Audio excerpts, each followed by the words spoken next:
Good evening and welcome to Athens City Council. It's Monday, March 6, 2023 at 7 p.m. We are in regular session tonight and we'll be reading a series of ordinances. I might note that the agenda that appears on the screen does not make reference to a resolution, R123. The council members do have that full resolution on their drive, but it did not appear on the copy of the agenda itself, and that's the resolution to restore local government funds, and we had discussed that in committee last week. Our first item of business is establishing a quorum, and all members of council are present tonight.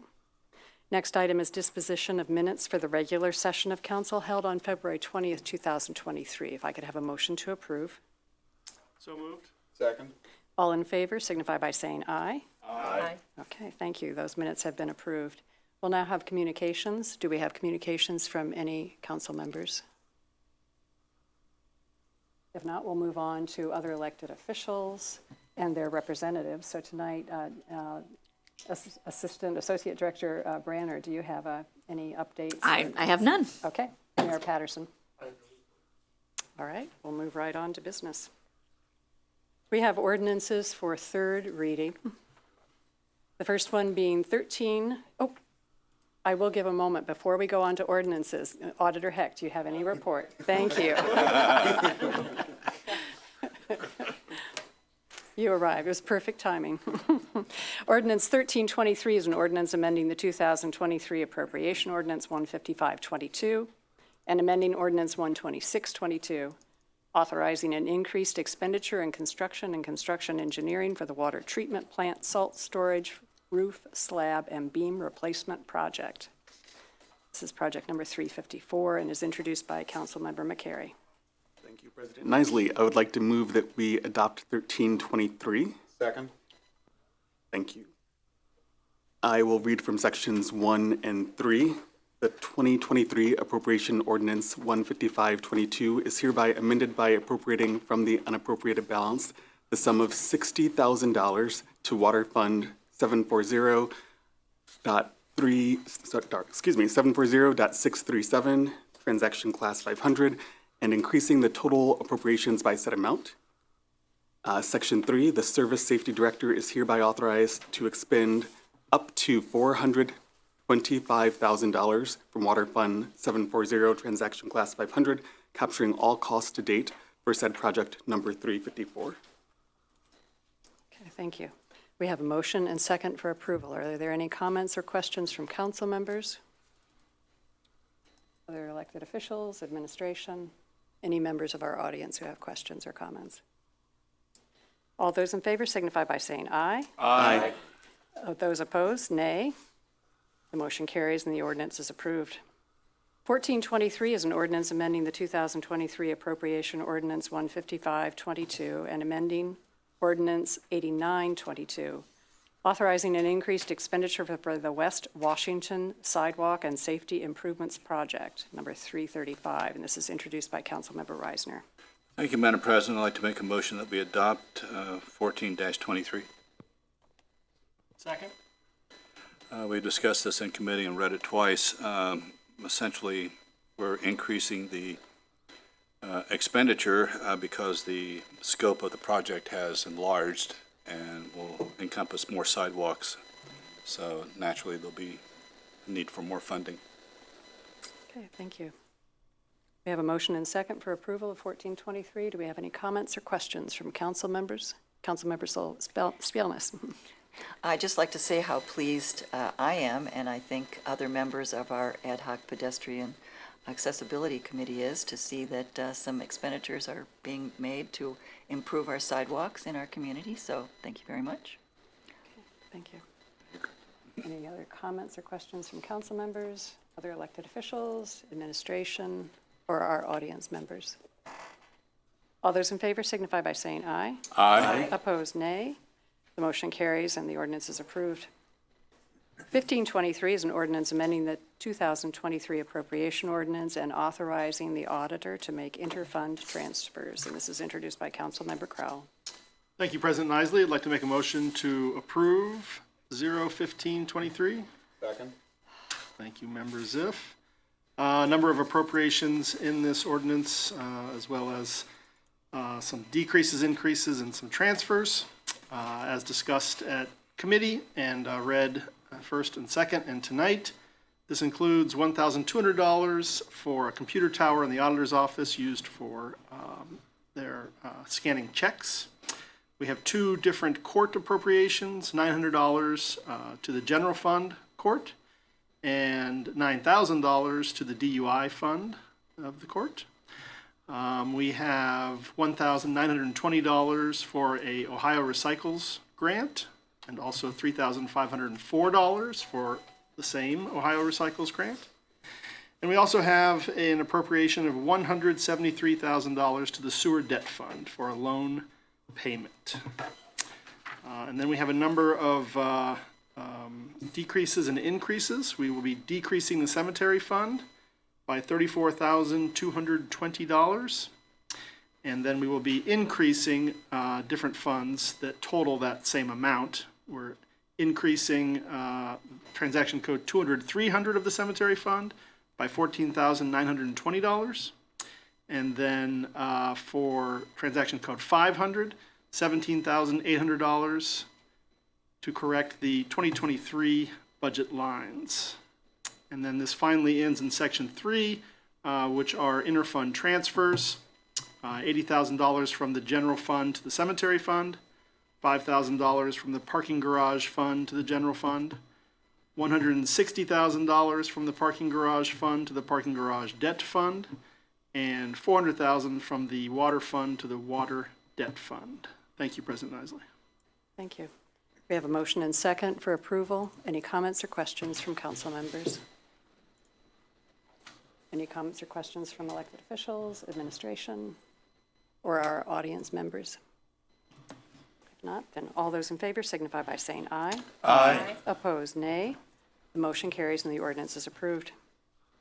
1623 is an ordinance amending Athens City Zoning Code, Title 23, Chapter 23.03, General Regulations and Permitted Modifications, Section 23.03.10, 23.03.11, and adding Section 23.03.12, and is introduced by Councilmember Grace. Thank you, President Isley. And before I make a motion to adopt this ordinance, Ordinance 1623, I just wanted to take a couple of moments to address some of the concerns that were brought up at the public hearing for this at our last regular meeting, and also that have been raised through email from different residents. And so this ordinance is to create a change in the city zoning. And I think it's really important when we're talking about zoning to remember the context of where our changes are being inserted, and also keep in mind the things that remain in place regardless of the changes that we're making.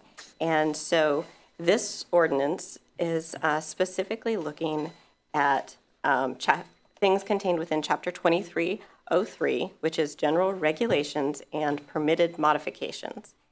And the specific sections that are being addressed in this ordinance are 2303, 10, 11, and 12. And just to go through and kind of highlight what these changes are, the first one is easy. 230310, the change there is it takes the existing language that is currently in 230312 and adds it to 230310. So other than that it's combining two separate sections into one section, there's no new language. There's not a change to our current regulations for that portion. And then in 230311, this is the section of our code that is titled accessory structures, and it deals with the types of accessory structures that are permitted in different zones within the city. And the existing language is not changed, but there is a significant addition, a significant portion of language added And the language that is being inserted by this ordinance is to put in place specific rules regarding the addition of accessory energy systems to a property within the city. And currently, we don't have specific system of rules around adding accessory energy systems. So this ordinance creates those rules, the guidelines for when someone would want to add an accessory energy system to their property. And a couple of things to highlight. This does not change the height of things that are permitted within a residential zone or a business zone. There's a table that is in existence in city code that spells out the maximum height of structures in any zone. And for any R zone, the maximum height is 35 feet, I believe. And the maximum height anywhere in the city is in the B2D, which is our downtown business zone, and that is 50 feet. So we're just because an accessory energy system could be permitted in a residential zone does not change that the maximum height is still in place. We still have that rule in place. And so going through this section of the ordinance, the first accessory energy system that is detailed is a roof-mounted solar system.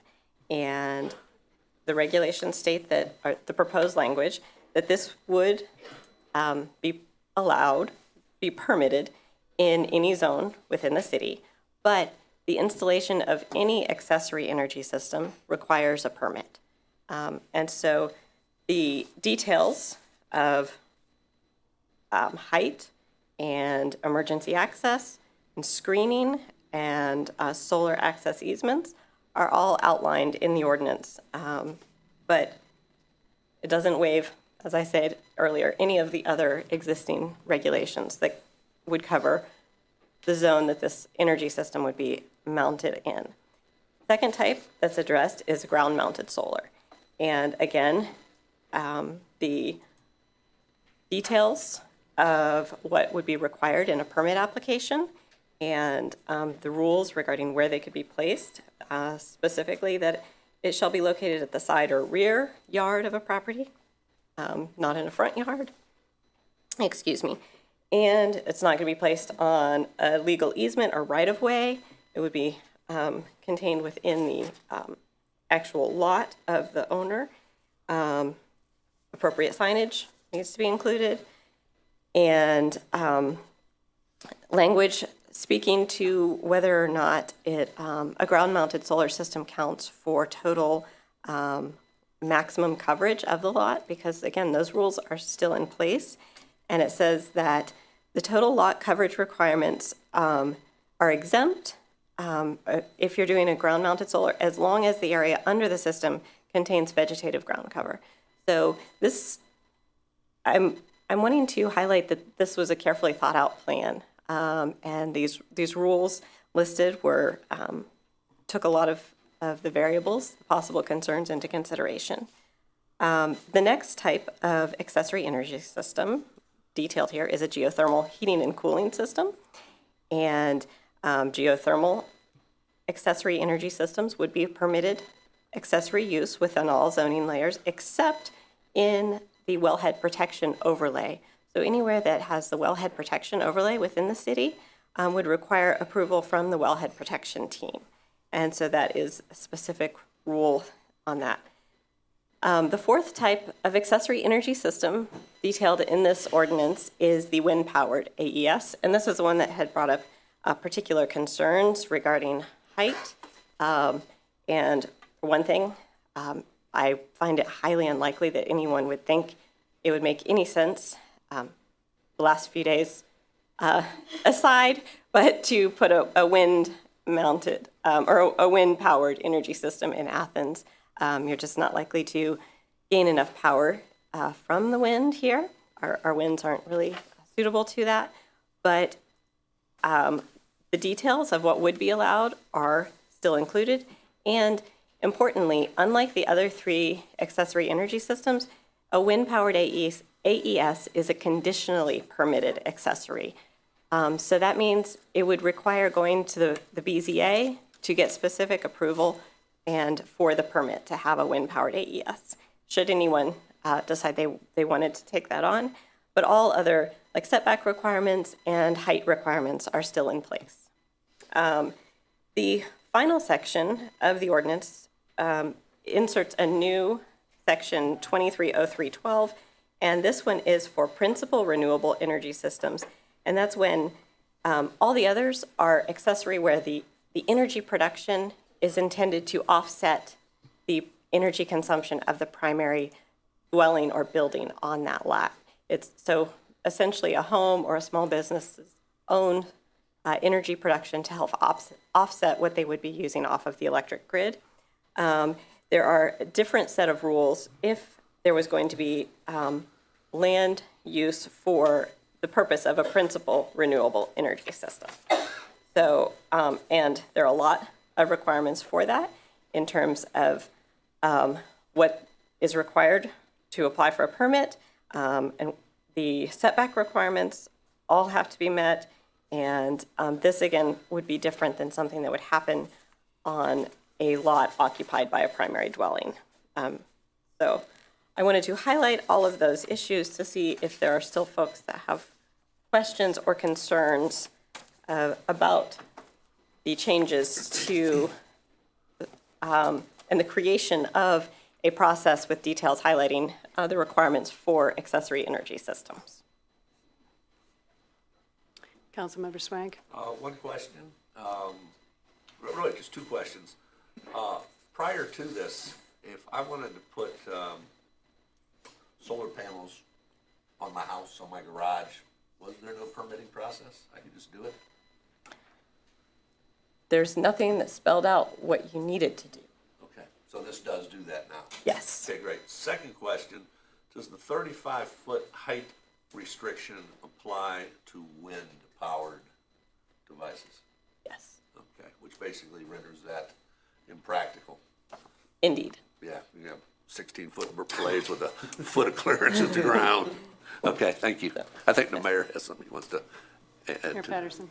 I would like to add to that, and I'm trying to find it, Councilmember Swain. There was a study that was done by Ohio University, this is going back 2012, 2013, and it was to look specifically at wind patterns and wind strength here in the city of Athens. And when you look at the hills around us, it never really penciled out to generate enough wind for these to be cost effective, and your ROI is going to pay these things off. Right.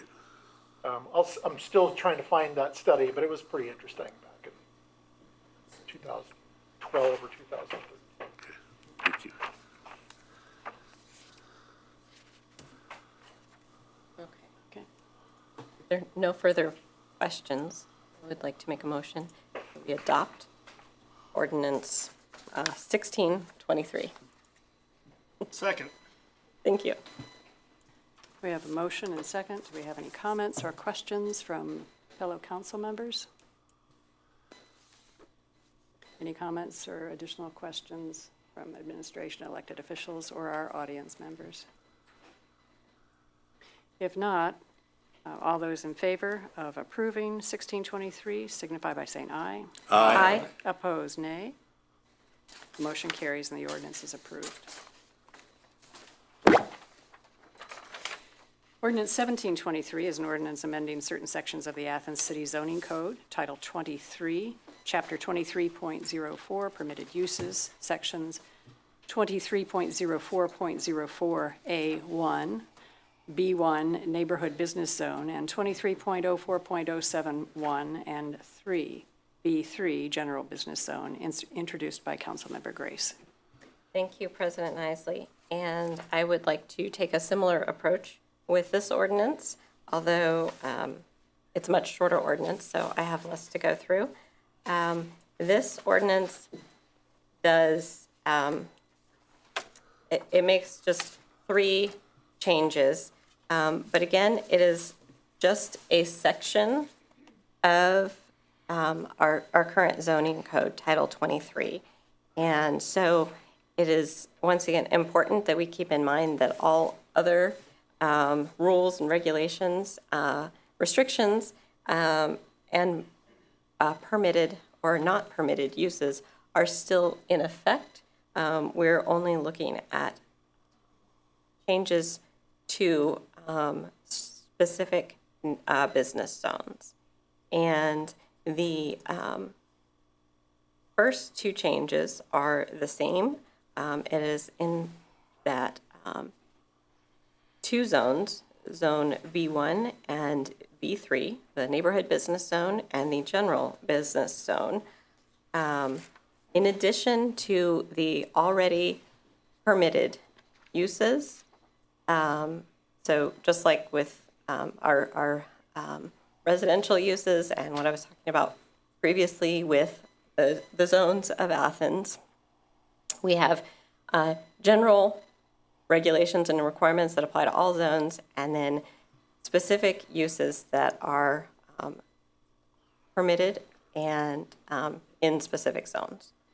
So currently in the B1 business zone, the general conditions outline that a business in enclosed buildings is one of the general conditions, and that all business, services, or processing shall be conducted wholly within a completely enclosed building.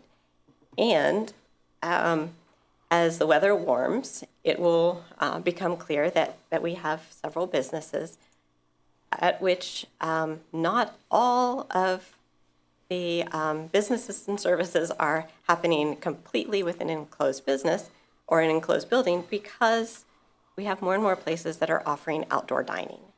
And so the change that is proposed to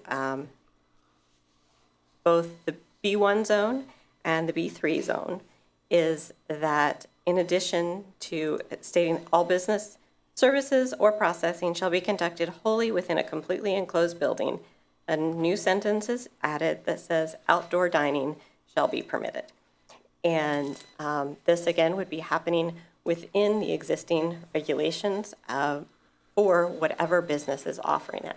So whatever health or garbage or noise, any other restrictions or regulations that are currently in place for that zone and that business would still be in place. It's just that outdoor dining is specifically an allowed practice. Just since our previous language stated that it all had to happen within an enclosed building, it seemed to make sense that we adjust our language to recognize that outdoor dining is happening. The next change is one that is specific to B3, again, the general business zone. And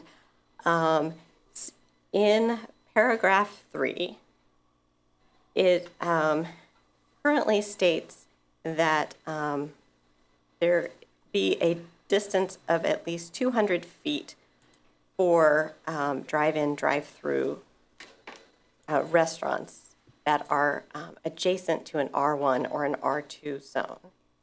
And the proposed language includes a change from 200 feet to 100 feet. And part of the motivation for this change, it has been, there are several different things. One, a lot of people seeking variances when they wish to open a restaurant, and that has certainly happened.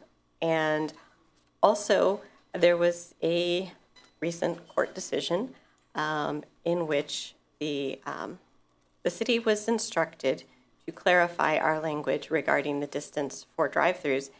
And so in addition to this proposed language, changing it from 200 feet to 100 feet, there's language that says, provided that restaurants with drive-ins and drive-throughs, because we need to make it clear that we're not talking about perhaps a pharmacy drive-through, or maybe there would be some other option, a drive-through library book collection or drop-off. There are a lot of things that we do driving through a drive-through that's not necessarily an eating and drinking establishment. And so because of some ambiguity in our language, we needed to clarify that we're talking about restaurant drive-throughs. So the other thing, in addition to multiple variance requests and that court decision, the other thing is that I think, and I think other members of the community feel that it is important that we move toward more, I like to think of multi-use neighborhoods where there is perhaps like on the west side of Athens, we have a business, as a locally owned business, that is placed within a neighborhood, a residential area, and people who live in the neighborhood can walk to this business, perhaps enjoy some outdoor seating and some locally crafted beverages.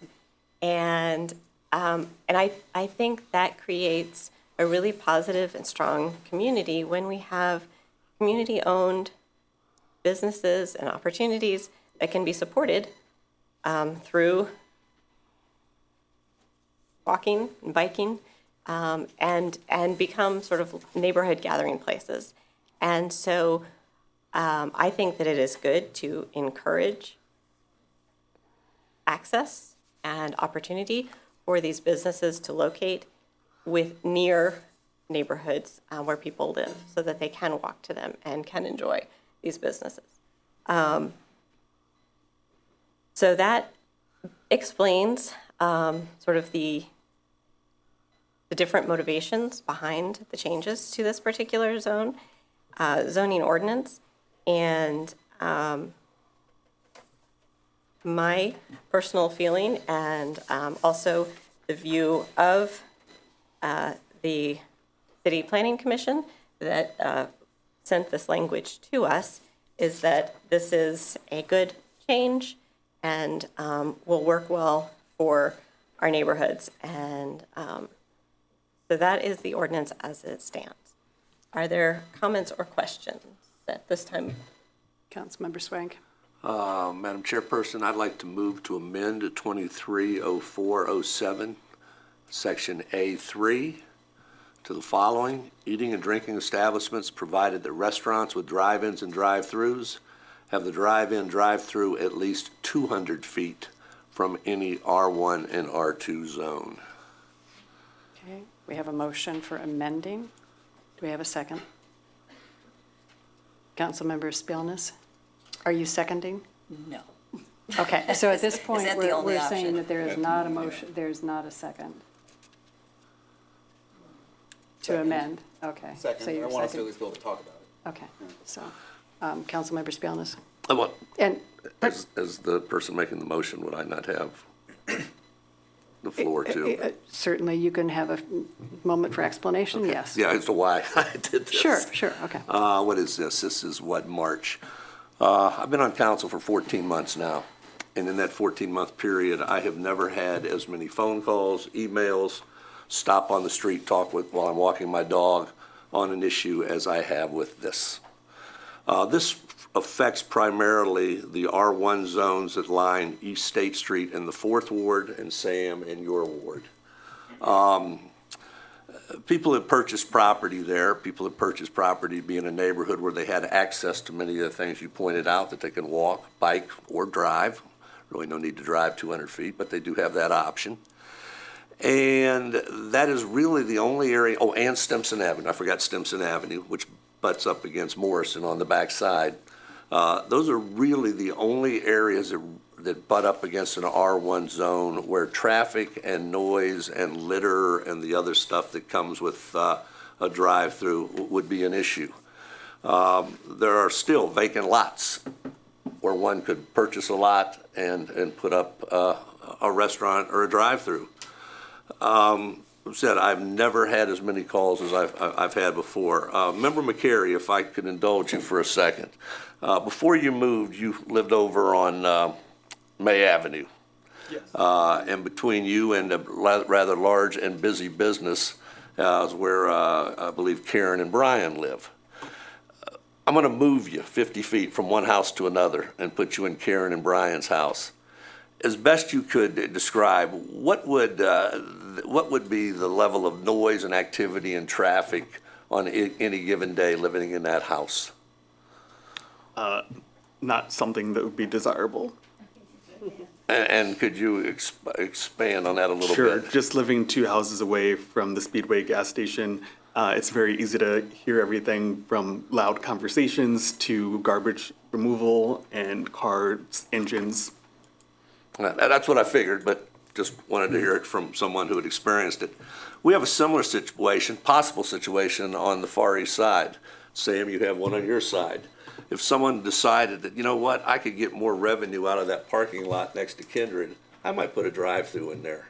And if that drive-through is as successful as Tim Hortons is, today, as warm as it was, at 3 o'clock this afternoon, there were 11 cars in the drive-through at Tim Hortons. Imagine, let's move that across the street adjacent to an R1 zone, 100 feet away from someone's home. Similarly, at the corner of Strathmore and East State Street, next to Napa Auto Parts, there's a large free lot there, again, that could be sold. In fact, the owner, Mr. Washington, has scratched his head for a year now trying to figure out what he could put in there to best maximize the investment he has.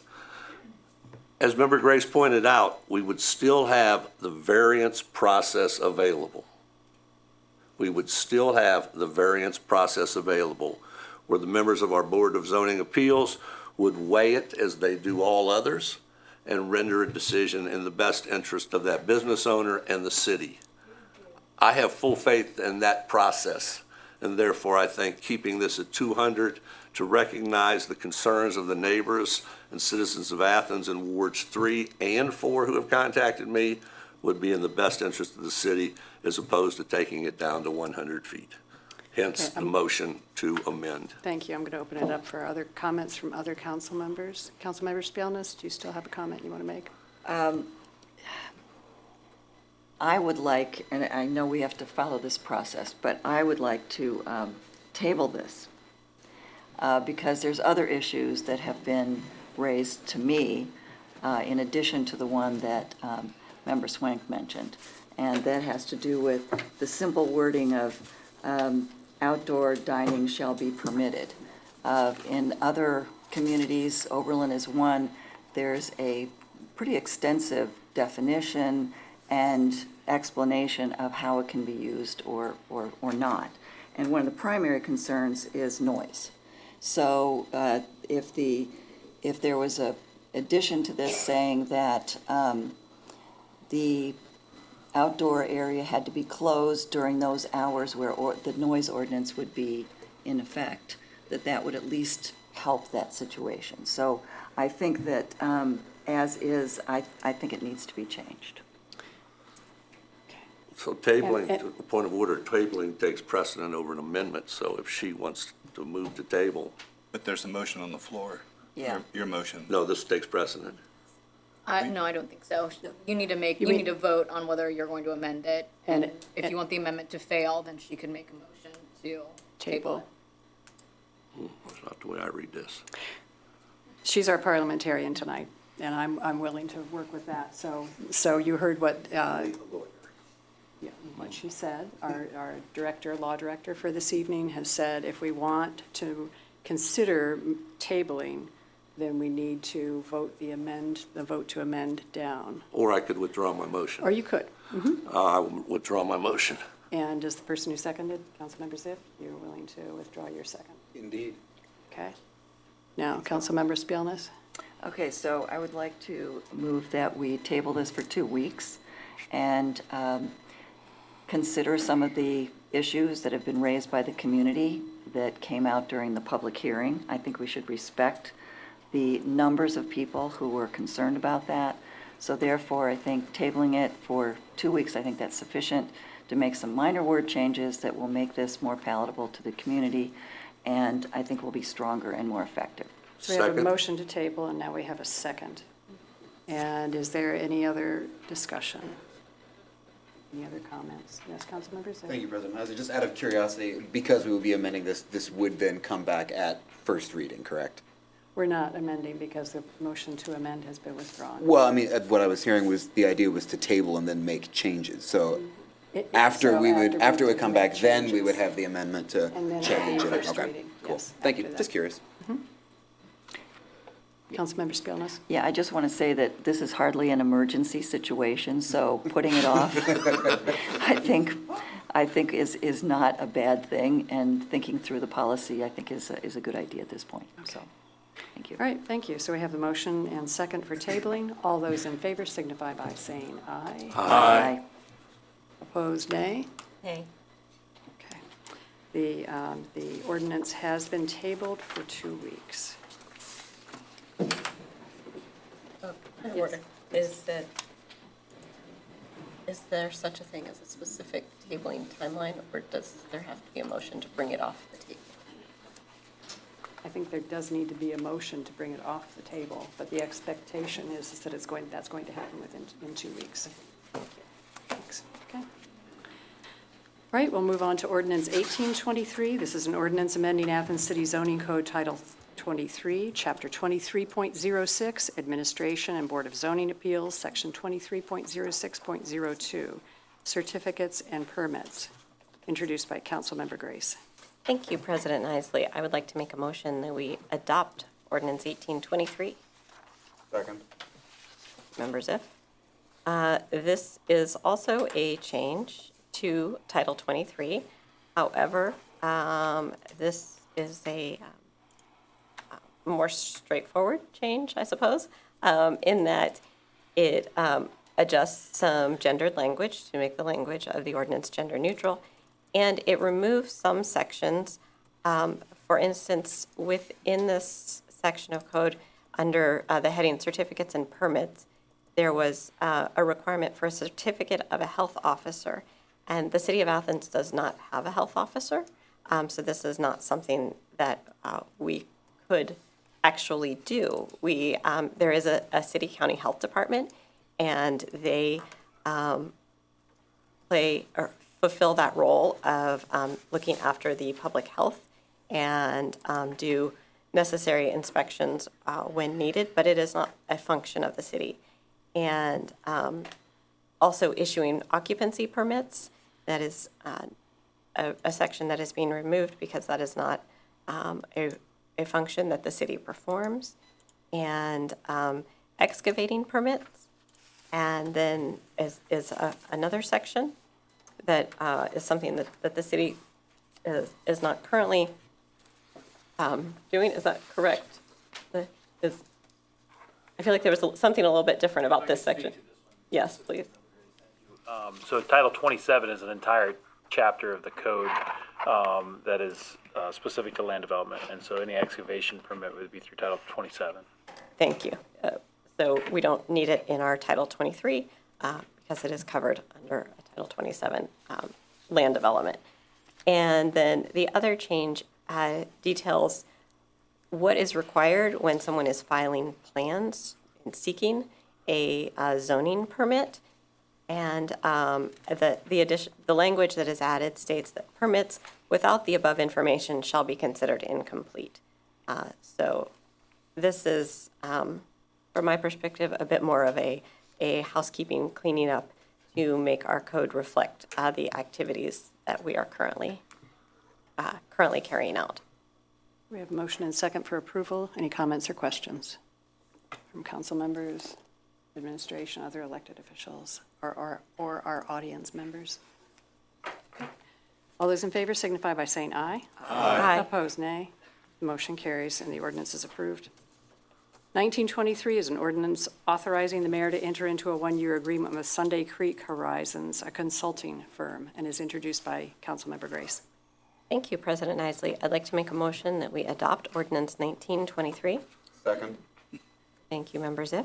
And this ordinance, I'll read the pertinent sections, specifies that the mayor is hereby authorized to enter into a one-year agreement with Sunday Creek Horizons, a consulting firm that will include 2023 planning, project management, economic development, advocacy, and government relations services, and will continue to provide work on a remote work system at the Armory. A copy of said agreement and updated Sunday Creek Horizons proposal are attached hereto and incorporated herein by reference.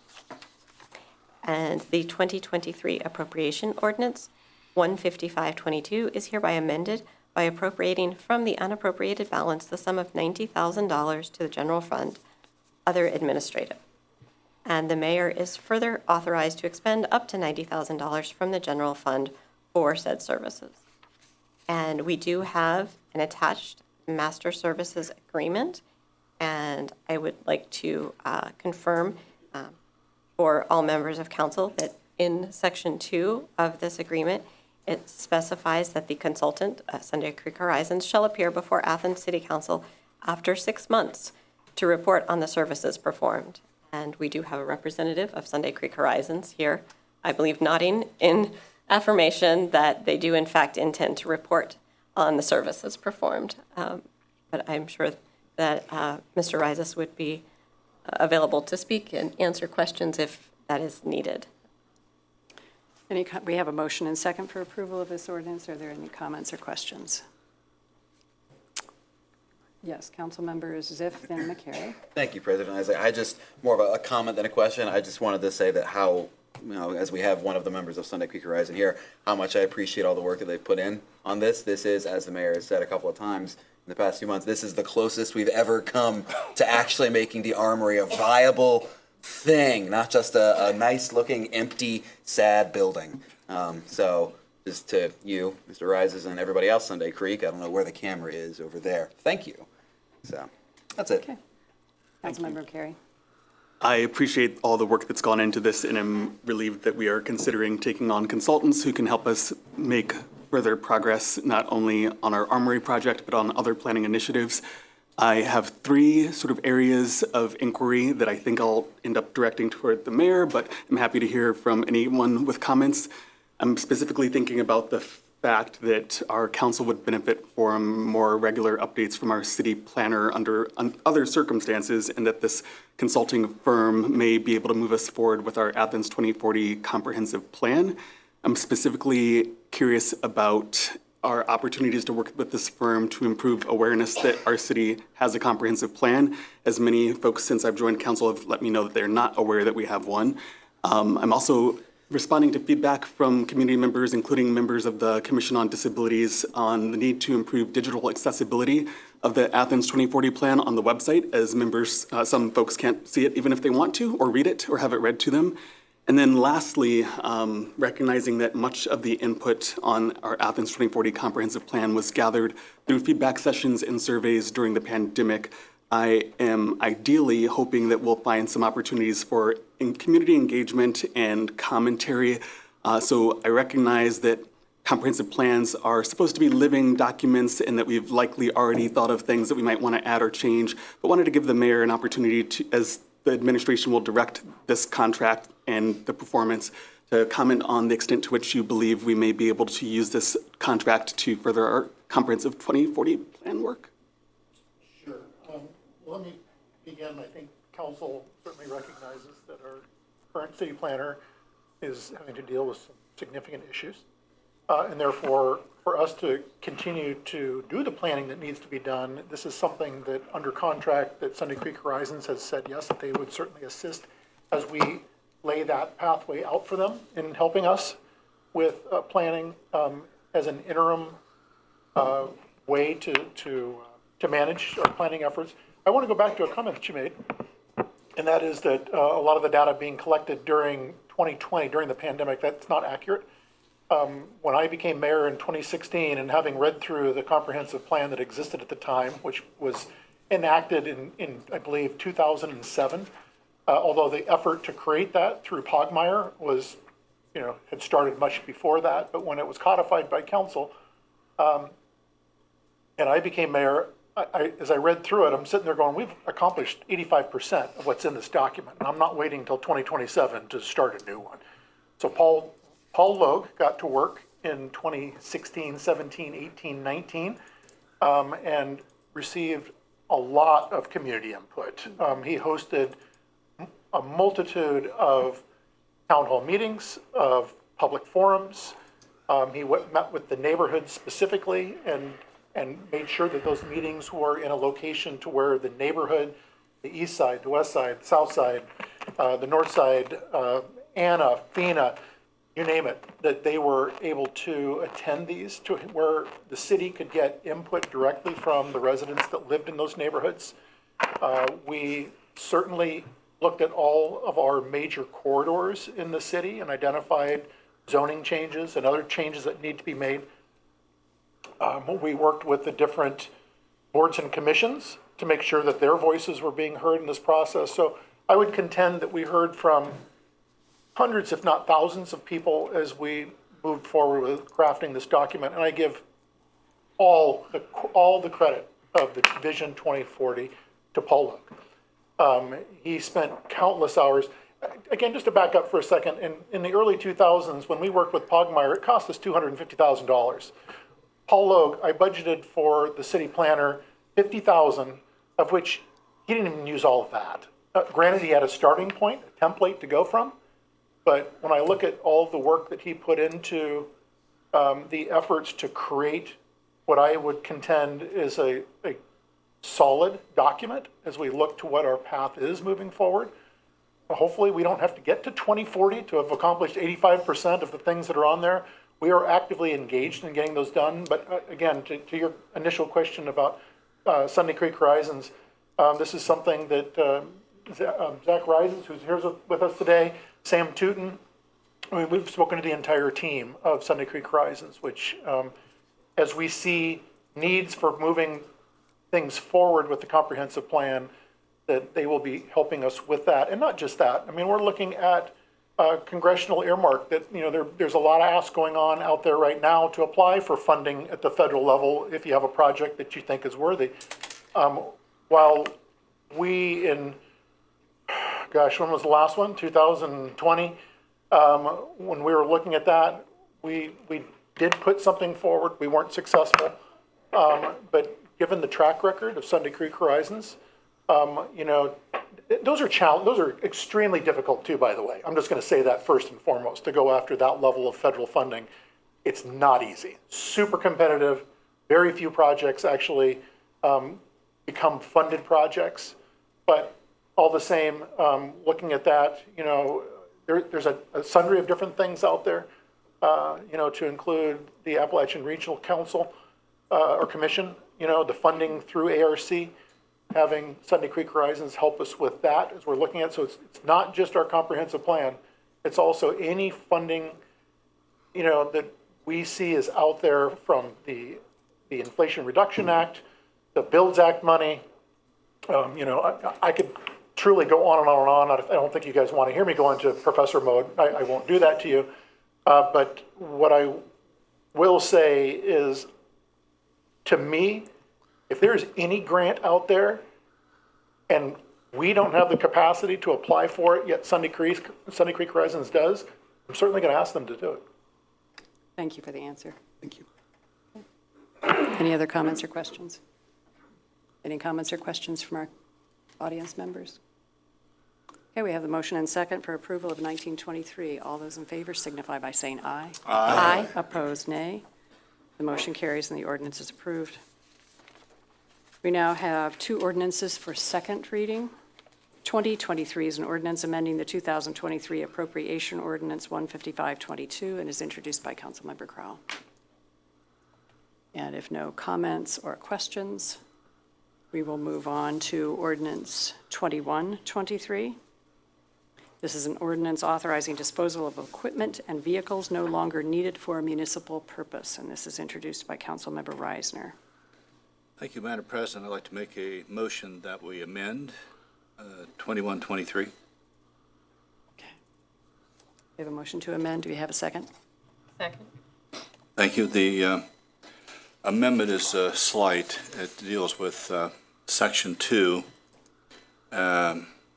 At the end of Section 2, the sentence would be sell for scrap, comma, and the amendment is or by enterprise wholesale auctions or other enterprise outlets. Okay. So the amendment is adding the phrase, as Councilmember Reisner has stated, and thank you. It's adding or by enterprise wholesale auctions or other enterprise outlets is the new language that's to be inserted. Are there questions? Yes, Councilmember Swank. I don't have that in front of me, but is that enterprise with the capital E, meaning the? Yes, it firm? is. Okay. Yes. Okay, thank you. Kind of threw me off there, too. I was thinking like Star Trek. Yeah. All right, any other questions or comments? If not, all those in favor of amending ordinance 2123 as described, signify by saying aye. Aye. Opposed, nay. The motion carries, and the ordinance has been read for the first time. And I believe we need a suspension for this, so I will make a motion that we suspend the rules for 2123. Second. And I believe the reason for the need to suspend the rules is a factor of time. These vehicles have been hanging around for a while, and they need to be disposed of. Would the auditor care to speak to that?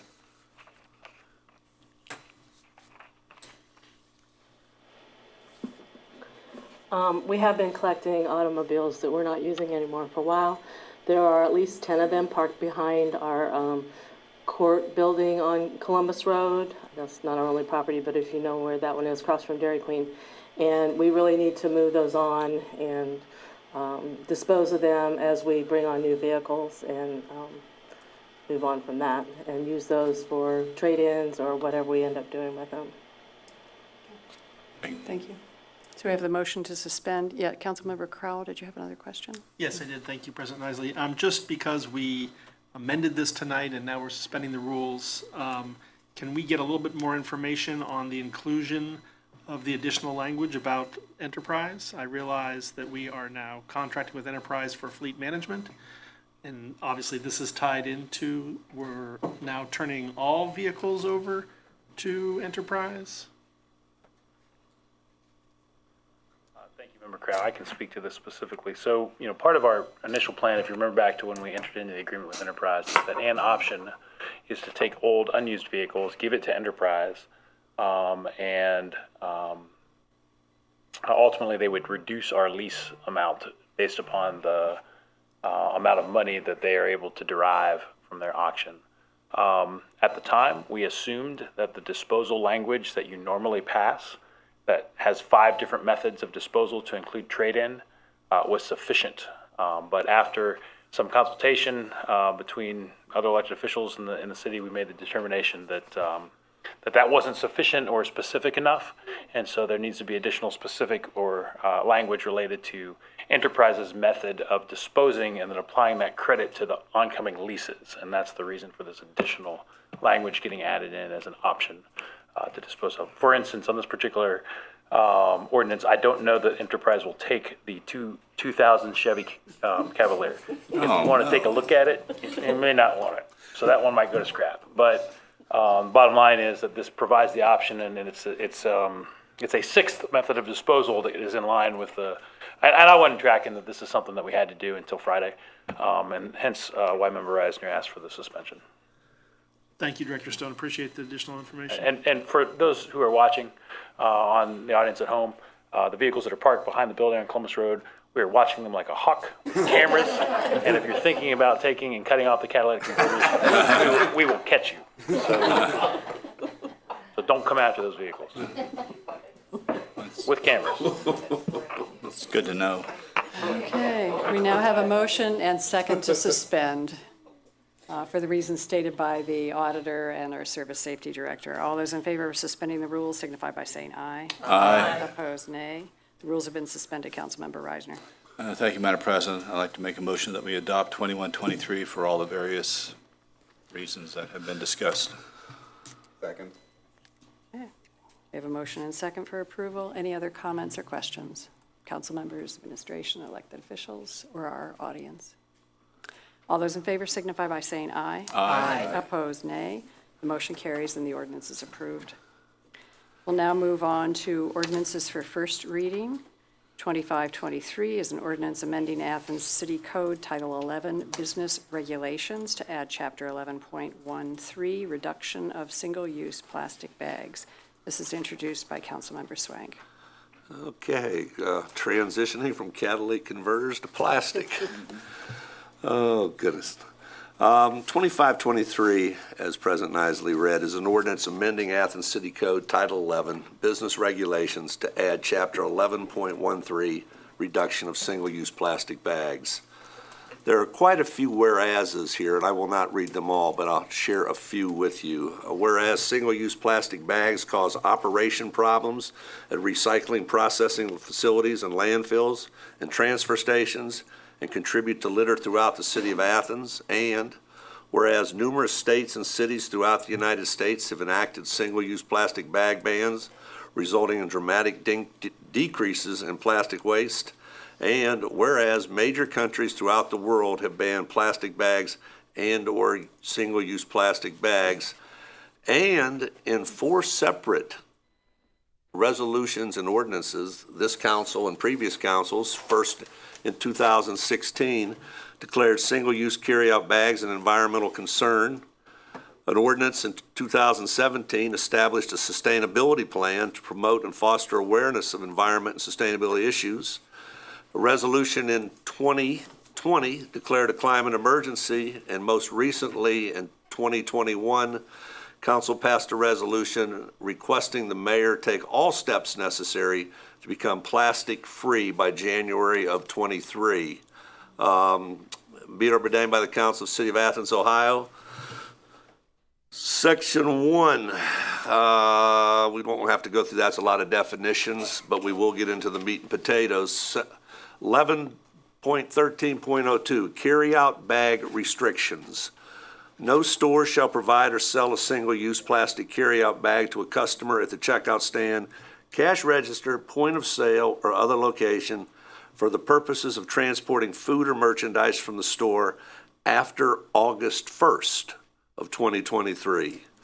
No store shall sell or charge a customer for any carry-out bag unless the amount charged for the bag is separately itemized on the sales receipt. And a store establishment is not responsible for the materials used by a party that may be renting a facility they own or operate. 11.13.03, permitted bags. Nothing in the ordinance prohibits a customer from using bags of any type that they bring to the store themselves or from carrying away goods that are not placed in a bag. And finally, nothing in this ordinance prohibits or in any way restricts any store from providing a compostable single-use carry-out or compostable reusable bag. The penalty. Whoever violates or fails to comply with any of the provisions of Chapter 11.13 is guilty of a minor misdemeanor and shall be fined not more than $100. A separate offense shall be deemed committed each day during or on which a violation of noncompliance occurs or continues. For those people who weren't watching or weren't here last week, we had a very extensive presentation by a group called Athens Rethinks Plastics, a group that's been working on this since at least 2019. I know that for a fact because I met with them then and then COVID hit, so it's been a 4-year process. Secondly, they partnered with the Sierra Club to promote this. Oh, and we forgot one thing. Some of you are saying, how much is this going to cost my store? Left this part out. Section 2, the 2023 Appropriation Ordinance 15522 is hereby amended by appropriating from the unappropriated balance the sum of $5,000 to support a program administered by the mayor's office to support businesses with costs associated with the enhancement of this ordinance during calendar year 2023. Purpose of that grant program, or that, not grant program, or that program is to aid those businesses who may have plastic bags as they transition over from plastic bags to paper bags and people bring their own. Hence the four-month period too, from April all the way to August. Some people are asking why August 1st? I've been in Athens since 1979 and have observed that Athens tends to run on a school calendar. And the school calendar is generally sometime in the fall. We used to be on quarters, so it was Labor Day. Now we're on semesters, so it starts in August. And the calendar runs from August to the end of the calendar year. And then a second semester, January something till late April, early May. it made sense to start this in the beginning of the school year. We will have somewhere between 4,000 and 4,500 new residents of Athens this August, according to OU's latest figures. Why not start it then? We talked to some Ohio University students about, you know what, why don't we start in October, give people a little longer time? And the response we got was, don't change the rules midstream. Let's start at the beginning of the year. Secondly, with Ohio University, we can partner with the university during what we used to call pre-college, they now call Bobcat Orientation, for an educational program so that students and their parents learn about this early on in the summertime. So that's some background information to the ordinance. That's a pretty comprehensive overview of the ordinance. Turn it back over to the chair. Okay. Do we have any comments or questions from council members? Council members, Zip? Thank you, President Isley. This is more of addressing a comment I made last week in the discussion of this. And I'm a very firm believer in owning up when you've made a slight mistake. I made a comment saying that it was roughly a 12-cent change from one bag to the other. And while in my personal experience with the business that I'm associated with, it is a 12-cent change, for a lot of other businesses, and I'm mostly just saying I want to make sure everybody knows that I acknowledge what these funds are and what these costs are for people, it is closer to 40, 50, 60 cents. So mostly I just wanted to apologize for making a statement that was more of a blanket than it should have been. Yeah. Thanks. Any other comments or questions? Councilmember Crowell. Thank you, President Isley. Thank you, Member Swank, for working on this ordinance. I am in full support of the ordinance. However, I question whether the influx of students in August is the most important part of how this will change the citizens of Athens. I think the biggest change comes from the owners of the businesses, which need to adapt to this new reality. And in discussing this with the Environment and Sustainability Commission, which is also 100% behind this change, and when we're looking at this, we're looking at the next lifetime. We'd like this to exist for the next thousands of years. And we believe that when you look at the impact on society, on people, on the environment, as well as on economic prosperity, we don't believe that forcing our especially smaller shop owners into a change in a matter of months, rather than a little bit more of an extensive start date to this in January of 2024, provides those shop owners a little bit more wiggle room to get their, the economic piece of this for them to be well ordered and not to be a big hurdle or a detriment to them doing business in the city of Athens. Although the Environment and Sustainability Commission decided not to offer an official recommendation to City Council, we did propose a 2024 start of this. And that is why I am hesitant to approve this in its current form.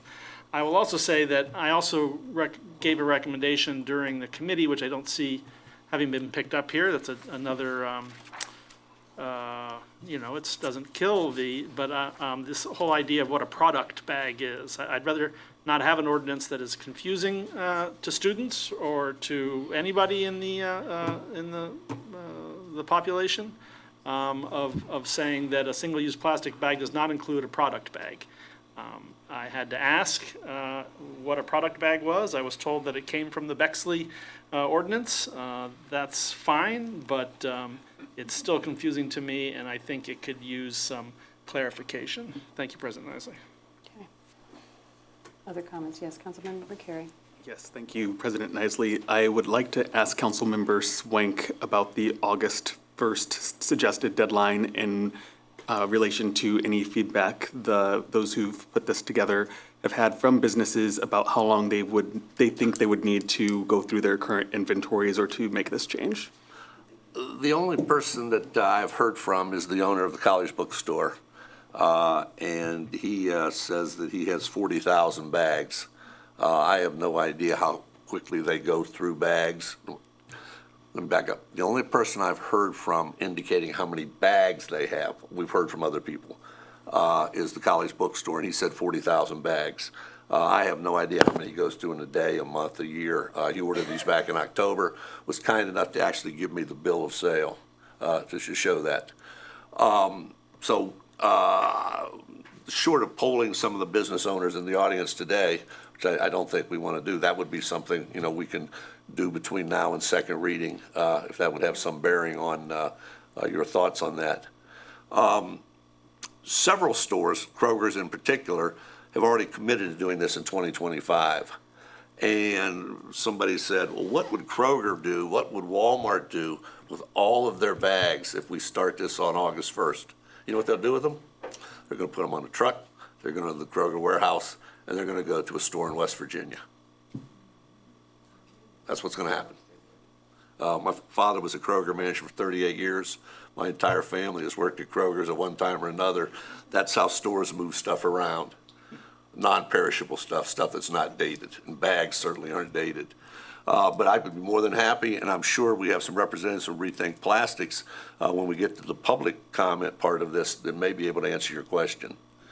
To Sam's question, product bag, I went to Kroger's and asked, what's a product bag? And they said, oh, it's all those things that are already prepackaged. For example, potatoes, 10-pound bag of potatoes, that's a product bag. I worked with the law director on this, and her thought was, you know what, after talking with Kroger's and seeing what a product bag is, we really didn't need it in there. If we want to go back to Lisa and say, we think we need in the definitions in there, that's fine. But after talking with her in the largest grocery chain in the world, that was it. Sometimes you get grapes, they're already in a bag. That's a product bag. Okay, so that's the definition of that. Back to the transition part, though. One of the reasons we went with August 1st, in addition to the OU students and the start of the school year, it seems like it would be easier to make changes when your business is slow than trying to make changes when your business is, when you're busy. In other words, what Bexley has done, what Cuyahoga County has done, these businesses slowly phase this stuff out. So it's a little easier to phase it out when you have 2 people in line as opposed to you have 22 people in line, and that was another contributing factor to going with August 1. But if you think January 1 is a better date, again, that's something I think we can discuss, because we will go through 3 readings with this. Okay. Do we have any other comments or questions from our council members? Councilmember Reisner. Thank you, Madam President. In general, I'm for this ordinance, but I'm a little hesitant about the penalty section here. Provisions for Chapter 1113 is guilty of a minor misdemeanor. It shall be fined not more than $100. So that would obviously mean a trip to court in front of a judge. I'm just trying to figure out how in the world this is going to get enforced. Somehow I just can't imagine our police officers on duty going around to stores checking to see if they're passing out plastic bags illegally. Of course, the other way would be a customer calls up with their cell phone, would call the police and say, store so-and-so is passing out plastic bags instead of paper bags. I suppose they could do that. I don't know. I'm just kind of hesitant about this. I wish there's a better. I'm not a lawyer. I won't pretend to be one. But, Do we have any comments at this point? And once again, I would offer that this is the first reading, and your comment, Councilmember Swank, we have some time to take a look at some of these suggestions. But I just wanted to answer this question. Well, I'd like to ask administration first about the enforcement question, please. Yeah, thank you, President Isley. So I actually have a meeting tomorrow with the Chief of Police, the Code Director, and the Chief Prosecutor to discuss how we would go about enforcing this if it is in fact moved into law. Of note, the way that we enforce other minor misdemeanor offenses in almost every violation of code is specified as a minor misdemeanor. You know, when you talk about code violations, unless it's something that's a more serious crime, non-law enforcement officers are not permitted to issue citations for an immediate fine. whereas a law enforcement officer can issue a citation or a fine, like a speeding ticket, right, or a ticket for a thing. So what we do in those circumstances where we have the code office, for instance, enforcing sections of the code that are minor misdemeanors, is they issue a notice of violation, and then the prosecutor takes the entity to court and tries to impose the minor misdemeanor, or seeks to impose the minor misdemeanor through a court action versus a citation beforehand. To the specifics about how we're going to go about this, we're going to talk through it in this meeting, and I may come back to you and say I recommend you make some additional modifications in language. There are other places in the code where we specify, who is the enforcement entity, or what portion of the administration is the enforcement entity, just to make it more streamlined. But I'd reserve saying exactly how we want to go about that until I have that meeting. Okay, thank you. Yes, Councilmember Swank, and then Councilmember Spielness. A good deal of enforcement in the city is complaint-driven. The noise ordinance. We're not expecting our police officers to walk up and down the street, peeking around corners to see if someone is issuing a plastic bag. I fully expect this to be driven by the citizens of Athens. Example, and a parallel. Police do not walk up and down the aisles of Walmart. But based on the police reports that we get on a regular basis, the police often get called to Walmart, from Walmart, because people have shoplifted. Same thing would happen here. But to give you a clear example of priorities, several years ago, 2019 to be exact, we had a fire at our house, chimney fire. Within 2 minutes of my neighbor calling 911, the police were at my house. Why were they at my house? Well, they were on East State Street on their way to Walmart because Walmart had called them about a shoplifting thing. They felt a fire probably had a little precedent over shoplifting, so they drove up Townsend to my house. Same thing here. This would not be an additional burden on the police. It would be complaint-driven, and they would respond like they would any other complaint. Councilmember Spielness. Yeah, this is pretty minor, but I was thinking about the farmer's market. How exactly would that be single-use plastic, or would that be product bagging? If you read the resolution, Resolution 1521, it says plastic-free by 23 to include requiring all events held on city property or sponsored by the city to be plastic-free by 23. So if we were to take it to the letter of the law, that is on city property. I took an inventory of the farmer's market back before they moved inside and counted 4 vendors who were using plastic bags. It wasn't that widely used. But one would think with a farmer's market that is so in tune with the environment, shopping local and all that, that we could probably expect those people to voluntarily take this on. Yeah. But that said, we do have the $5,000 administrative program to help ease in that. Thank you. Okay. Yes, Councilmember Ziff. Thank you, President. Just to continue with that same comment about, in particular, the farmer's market, looking down through here, it's Section E in the definitions, referring to store. It does say it means any commercial establishment, including a restaurant, operating from a permanent enclosed structure that sells perishable and non-perishable goods, blah, blah, blah. I don't know that the outdoor farmer's market would necessarily fit that bill. With the current wording, at least it doesn't seem like they're not operating from a permanently, the back of their truck, I guess, is permanently enclosed, but they are standing outside of their truck in the open air. So I don't think this actually would, based on my reading of it at least, would apply to them. But it would be helpful to have it clarified before the final reading, so we can work through that. Mayor Patterson. I have a comment. I mean, we're currently working with farmers market, so this is something that we'll certainly add to that with them using the city's property, to your point. But I do want to push back a little bit. You mentioned the letter of the law. A one-reading resolution is not law. A one-reading resolution is a sense of city council. So just so we're clear on that there's no teeth in that particular ordinance, however, of plastic 3x23. Yet the city's well on its way in that mission to have plastic-free events to include something like farmers market selling city's I know that several of you are here tonight, you were here last week, so I'd like to open it up for any comments from the audience members. I would like to give an opportunity, since we had such a full discussion last week, what I'd like to do is, if there are comments, if you have new information or you're answering questions tonight, I'd like to take those comments tonight.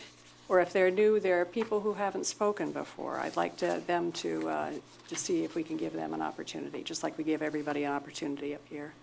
Is there anyone wanting to present new information or who hasn't spoken before about this?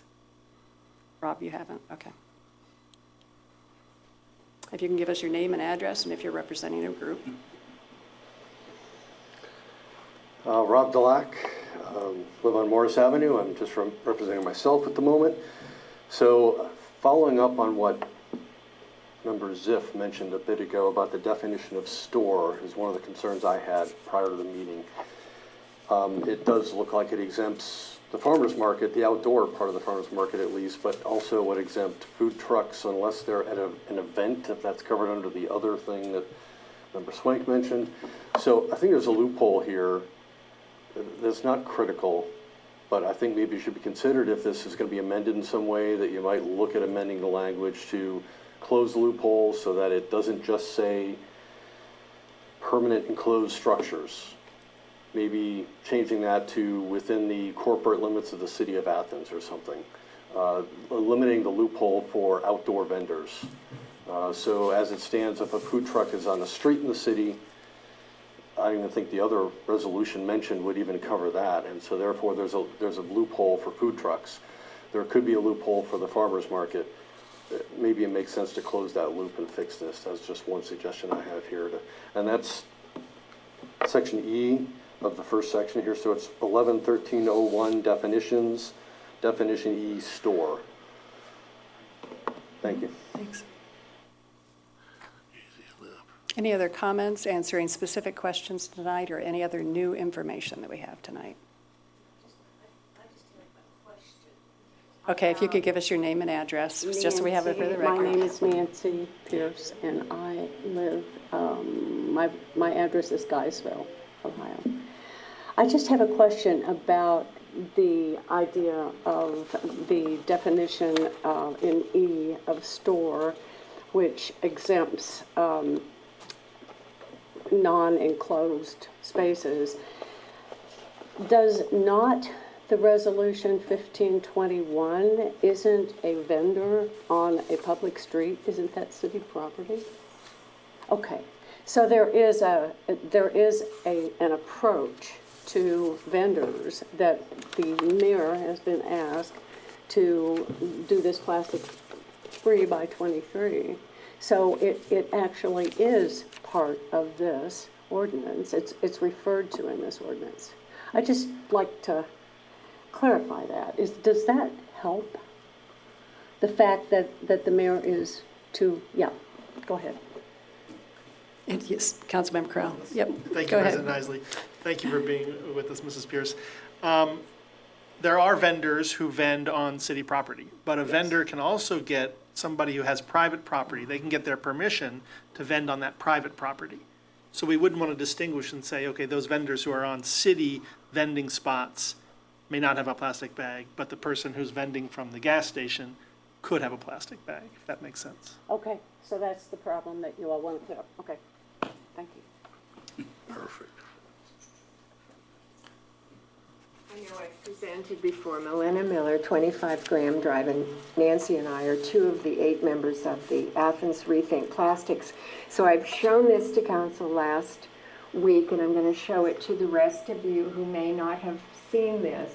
This is a sign that, we have had, these are paid for by a grant from the Sierra Club. We are actually installing this first sign this week at Ace Hardware on Richland Avenue. So as these are going up around town, we feel very strongly that businesses who agree to put these up, and there are many, we have been, and I'm happy to share this with Councilman Ziff and all the rest of you, but I don't know where you got the information about the 40 cents difference, but we've been interviewing and working with these businesses for more than 2 years now, and we've got a group of OU students now, actually 4 groups, who are interviewing the individual businesses. These are many businesses. Ace Hardware, is a non-perishable store, but they're using plastic bags all the time. And they're aware that this ordinance is being proposed. We've talked at length with these businesses about these things, and they're very willing. We have never found anybody where there was a 40-cent difference at all. Nothing that high. I'm happy to share the notes that we have from the businesses that we've interviewed and spoken with, and I'm very grateful to Councilman Swank and all of you for considering this. Thank you so much. All right. Thank you for the comments. We will now move on to Ordinance 2623. This is an ordinance authorizing a contract with Washington County Commissioners and declaring an emergency, introduced by Councilmember McCary. Thank you, President Nisley. This has been discussed in committee, and Section 1 reads, the Service Safety Director is hereby authorized to enter into a one-year contract from April 1st, 2023 through March 31st, 2024 with the Washington County Commissioners for the housing of prisoners in accordance with the contract attached hereto and incorporated herein for reference, by reference. Section 2, this ordinance shall be an emergency measure necessary for the preservation of health, welfare, and safety of the residents of the city of Athens, Ohio, in order to provide adequate space for the housing of prisoners, and that it shall be in full force upon its passage and approval by the mayor. So for clarification, our current contract is ending at the end of the current month, so we want this to be able to go into effect April 1st, 2023, hence the need for the emergency. Okay, thank you. Do we have any comments or questions? Councilmember Grace. Yeah, I was just wondering if the administration was able to find out how many times we utilized this agreement in prior years. Actually, I sent that information to a couple council members. I apologize for not sending it to all of council. 0 in the last time. But, if the need is there, and there could be situations on periods of time where the Southeast Ohio Regional Jail is completely full, and we absolutely have to get somebody into the jail, that we would need to rely on something like this. I mean, as I mentioned briefly, outside of council chambers last week, or 2 weeks ago with Member Swank, as we understand prison reform at the state level, many felony imprisonments are being pushed back down to county jails. And so a lot of times spaces that would be available in previous times, because that particular offender was housed in the state system, now no longer is housed in the state system, and so the county systems are housing them for their sentences, and that takes bed space. That subsequently would be bed space that would be available for an overnight hold for a problem after we do an arrest. And so the potential is absolutely there. But in this particular case, over the last term for this contract, we've not used it. Thank you. Just Councilmember Grace again. Thank you very much. Just briefly, since we're going to be touching on local government funds later, and because our Service Safety Director brought up the housing of prisoners in county facilities as opposed to state facilities, that adds to the costs that is borne by the local governments rather than coming out of a state government fund. So I think that ties in well multiple issues that we'll be talking about tonight. And since it came up, I thought I would highlight that it seems to be a very intentional shift from the state to house felony level offenders in county jails rather than in state facilities, which then causes the local governments to bear much greater portion of the cost of that incarceration. Thank you. If no other comments or questions, we'll move on to the next ordinance, which is 2723, an ordinance amending Ordinance 14022, authorizing disposal of vehicles no longer needed for a municipal purpose, and introduced by Councilmember Reisner. Thank you, Madam President. This ordinance amendment and the one that follows in 2823 is very similar to what we just did with second reading of 21-23. we're making an amendment to an ordinance that was passed last year. And I'll read the section here that's being amended. Section 2, the Athens Police Department is hereby authorized to dispose of said vehicles by donation to other government, and here's the amendment, agencies or nonprofit 501c3 organizations. And then further on, this is added, or by enterprise, capital E, enterprise, wholesale auctions or other enterprise outlets. Do we need a suspension on this if we pass the amendment? Okay, so I'd like to make an amendment. Or a motion to Motion. suspend. Yeah, to suspend. Second. Okay, and the reason for suspending being the same is that we need to move this along and have all of the ordinance language the same so we can dispose of the vehicles in a timely manner. Okay, all those in favor of suspending the rules? Signify by saying aye, please. Aye. Opposed, nay.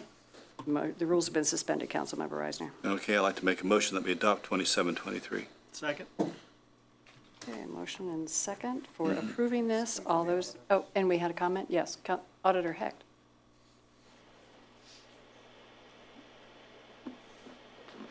I just wanted to explain, my office asked for this, and these are, why we're amending ordinances from last year is to include the enterprise fleet company that we're now using for vehicles to put our cars up for auction.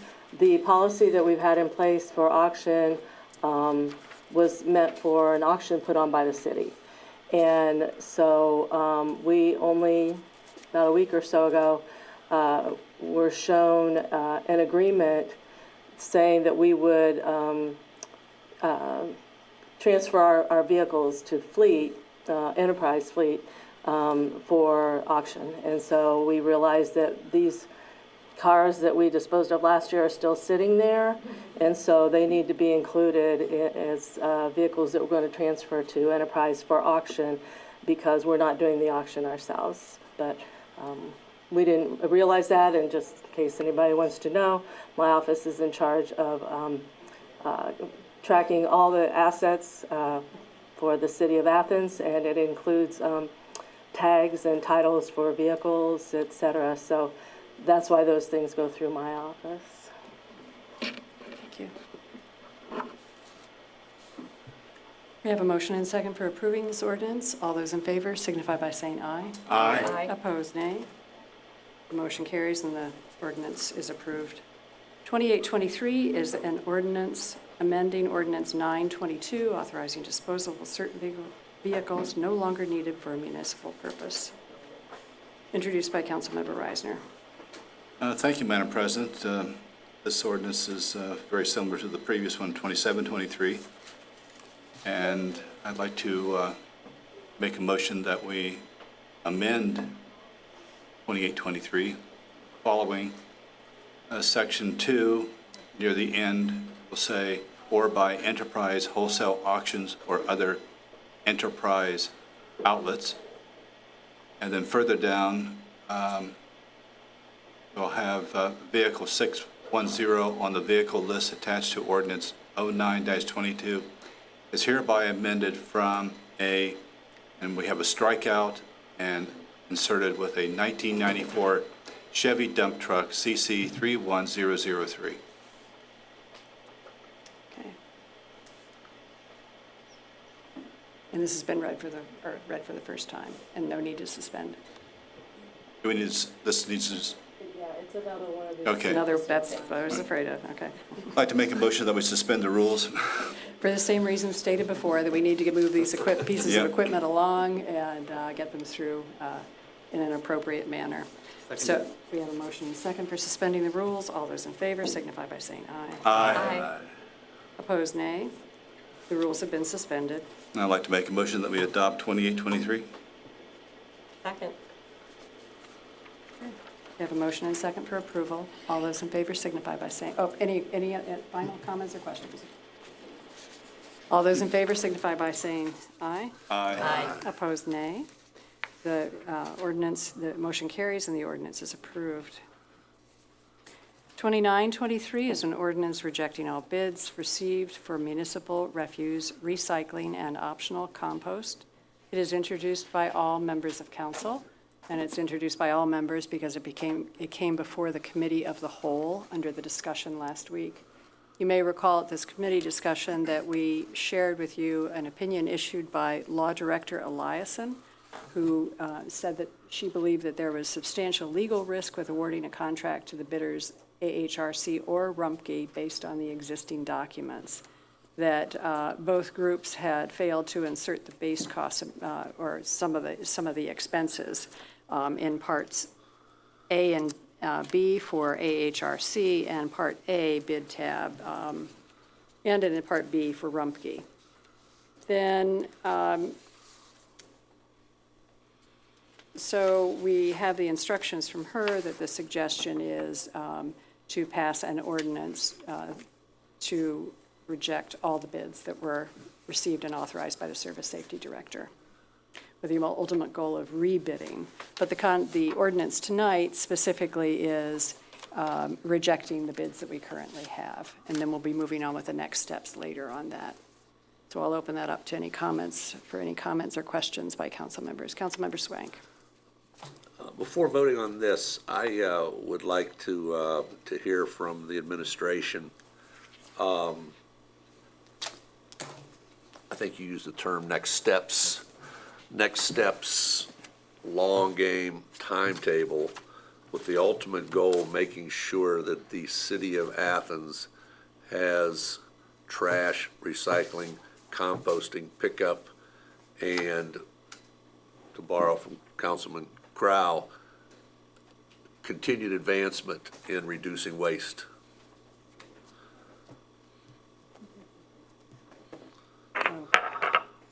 Mayor or Service Safety Director? Thank you, Member Swank. I think another recommendation inside the Law Director's opinion was that council pass an ordinance to authorize the Service Safety Director to advertise, accept bids, and enter into a contract with Solid Waste Services for the lowest and best bid. And one of the things I asked was to hear from council via discussion on readings of this particular ordinance to reject the bids about what best means, so I can incorporate that into, in this setting, rather, so that I can incorporate that into a rebid document. My approach would be to negotiate an extension with the existing contract. Currently, our current contract does allow us to enter into 2 one-year extensions at the same contract price. However, at this point, we don't believe that the current hauler can do it for the same contract price. So what we probably do is if we approach to the end of the existing contract, and we come upon where we're too close to the end of the contract to be able to rebid and effectively turn a new contract in a amount of time that would be viable to award a new contract and get started, that we would ask for authority under emergency to extend the current contract for the existing contract price plus for a period of time that would be necessary to actually discern the intent about what best means, and then subsequently put together the terms, put them into a set of specifications, and get those on the street. So that's going to be our approach, basically. So, and one point to clarify, though, in the law director's opinion, it said allowing the city to continue the existing contract with AHRC, but it would be for a very limited time. So I'm not sure. We might need to get a definition of very limited time, but I doubt that it would be a year. Right. I'm sorry, President Isley. The current contract allows for a one-year extension at the current price. Thank you. I didn't want to say that that's what the law director said. I think what the law director intended with that, and certainly we can ask Assistant Law Director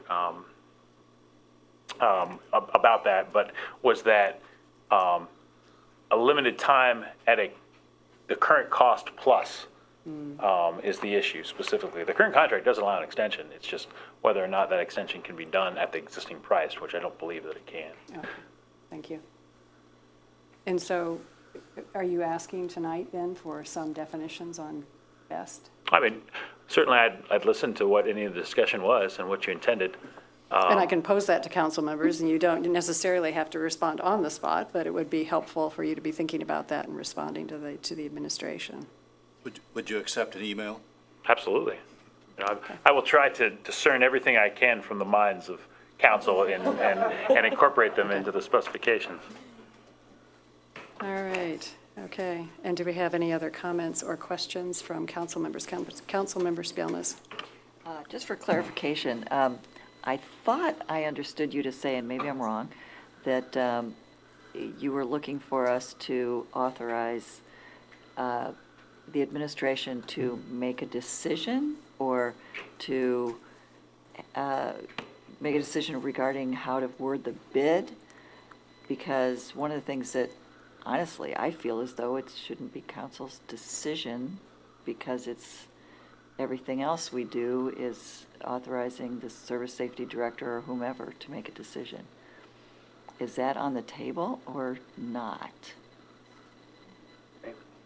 Yeah, every other contract that we do, construction contracts and such, the council authorizes the expenditure, does the appropriation, and then directs the administration basically to advertise, accept bids, and enter into a contract for an activity. This is the one contract that historically council has not given that particular ordinance, but instead, after bids have been received, has authorized the service safety director to enter into a contract based upon what those bids have looked like. We've only done it a couple times since we went away from a direct contract with another government entity, you know, to where this bidding had to occur.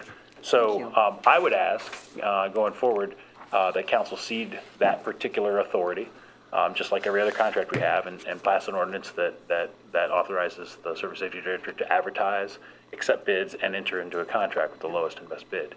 If council chose not to, you know, certainly we could continue in this irregular manner for this particular contract, but my recommendation would be that you went ahead and did it like we do other contracts. And Councilmember Spielness, you were not here last week, so you may not have received a copy of that opinion. It was forwarded through email to council members, but it does, in the next to last paragraph, state that very thing, that it authorizes pass the ordinance to reject all the bids. Second, council should pass an ordinance to authorize the service safety director to advertise and accept bids. Finally, council pass an ordinance to authorize the service safety director to enter into a written contract. So I think we've got, it sounds like it's parallel, I mean, in agreeable language from the law director as well about that. Okay. Councilmember Swank. So if we were to follow normal procedure, other than tonight, we've had 3 suspensions, but if we were to follow normal procedure, tonight would be first reading to reject the bids. The second reading would be on the 20th of March. The third reading, where we would customarily vote, would be on April the 3rd. If we then started the process of granting those things that Director Stone mentioned, we would have committee on the 10th, first reading on the 17th of April, second reading on May 1st, and third reading not until May 15th. So on the 16th, you could advertise for bids. That puts us a mere 45 days from the expiration of this contract. That would almost necessitate some kind of an extension. The reason I say all that is 2 things. Number one, and I don't know the answer to this, can we have that authorization running as an ordinance at the same time we're going through the 3 readings of rejecting the bids? I don't know, and I wouldn't see why not, but I would want to defer to the law director, and I don't know if, Jesse, you want to give an opinion tonight on that, if that could run simultaneously? We'll have to talk about that. Got it. Thank you. Okay. And Councilmember Grace, you had a comment or question? That was my comment also, was that I would think we could talk about that in more detail, perhaps next week at committee, but then introduce the first reading 2 weeks from tonight, and it would just be that authorization to turn the responsibility over to the administration for this particular bid would be moving along just 2 weeks behind, so not as far behind. Mm-hmm. Okay, so we'll There check on that. still might need to be an extension. We'll check with the Yeah, I law don't know if we could director do on it. it. Yeah. So Director Stone asked us a question about BEST, and last week, if you remember, I asked approximately how many contracts you look at in a year, and you said it's huge. number. When you're looking at contract A, it could be anything, lima beans. When you're looking at contract A, not how do you define, but what do you look at to answer that question of best? Thank you, Member Swank. In all instances since I've been here, any time that we have considered, and it's very, very few, the award of a contract for, and I could probably count on one hand, for not, for a service that is not the lowest, or for, I'm sorry, a contractor, not a service, but a contractor to do whatever service or activity, capital improvement, that is not the lowest bid, it's some sort of significant defect. For instance, a contractor who's disbarred from being able to bid on contracts for, say, the Ohio Department of Transportation because of past violations. A provision in the bid that doesn't meet DBE goals. So we basically would go and say, okay, the submission of the bid doesn't meet our disadvantaged business enterprise goals that we prepared, or perhaps if it's grant funded, the state has said you have to have this percentage of the contract awarded to a disadvantaged business or subcontractors be in that category, and they can't meet that, even if they're the lowest bid. That would be a situation where we would say, okay, they're the lowest, but they're not the best. Trying to think of another scenario where we've run into that situation, but they're pretty limited.